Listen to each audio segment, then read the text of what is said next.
So Urban Meyer's been talking up this offensive line for a couple weeks, saying they're getting back to what they were in 2013 when he thought they had the best offensive line in the Big Ten. That was really good today. Tim Billick, Bill Landis, Doug Maurice. Is this a dominant offensive line? That's our question. Yeah. Billy Price at center, you know, he's not Joey Bosa. He's not Ted Ginn Jr. He's not that. But he is as good of a football player, I think, as I've covered in 13 years. I think he is that. He's just packaged differently. Because he is a crazy athlete. It was hard to explain. He's a crazy athlete at center who is super strong and has really good feet and is quick and is really smart and works his butt off. He's exceptional. I thought the guards played great today. I talked to Demetrius Knox after the game. He was really happy. I said, you know, a lot of people doubted whether they could fill in when Brandon Bowen got hurt. And look what you did today. And he was like, you know, a lot of credit to that guy. A lot of credit to that guy. Did you think, I mean, does this make sense that this offensive line is doing this, Tim? Did you think these pieces would come together to do something like this today?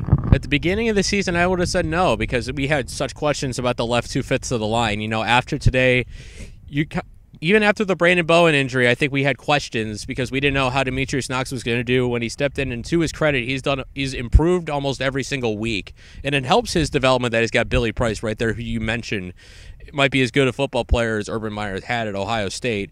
And this offensive line, especially the left 3/5, they sprung both of Weber's touchdowns. Price had the monster blocks on the 47-yard run by Weber, and then on the 82-yarder, Michael Jordan makes a great seal block in the middle to give Weber a lane, and all he does is just run straight through it.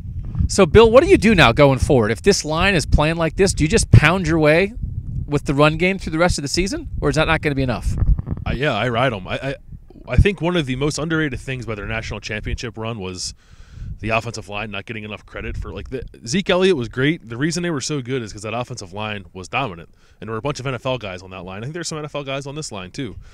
They have 2 losses this year, and the offensive line is not at fault in either of those losses. I think if they would have rode them and ran the ball against Oklahoma and ran the ball against Iowa, they probably could have won those games, at the very least kept them closer.